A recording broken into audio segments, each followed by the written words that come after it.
If you want him to lead, then you need to follow how. How do you hold up your end of the deal? A few days ago, I was discussing it with another woman who is in a male-led relationship, except she defined it as a woman-following relationship.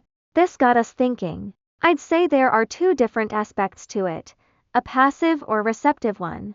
That would be making space for the man to lead, and the more active role of following. We are not doormats for choosing a male-led relationship.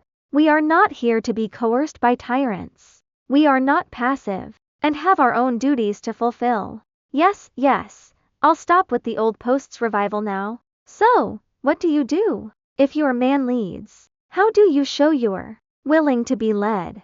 Actively following, a competent second in command, or whatever else your active role means for you. Comments. Leader.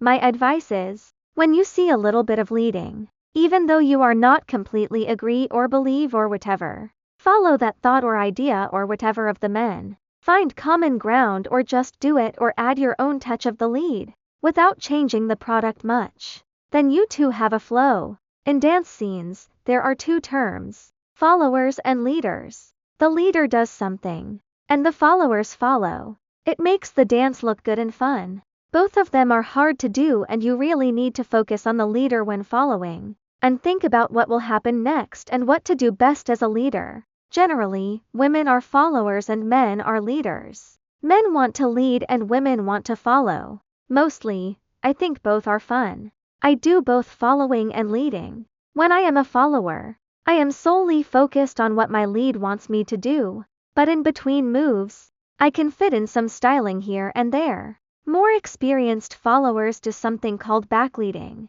which is when followers attempt to wrest control from their leaders, either by resisting his leads or adding their own. When done right, it is fun, otherwise, it is a bummer. Makes you want to lead less and not dance with that person. One time, I was leading, and a follower did backleading. I let her do it, followed her lead. I stopped leading, to give her even more space. And it was easy and comfortable. Like you are cycling downhill. Then she yelled at me lead, because the flow was not there anymore. The way you create connections, take positions. It is so hard to backlead as a follower constantly and not fun. It is like going uphill for followers. Even though I was giving space, the leader chooses the direction. The follower adds some shaking, rattling and rolling. The best dances I've had were when the follower also does backleading.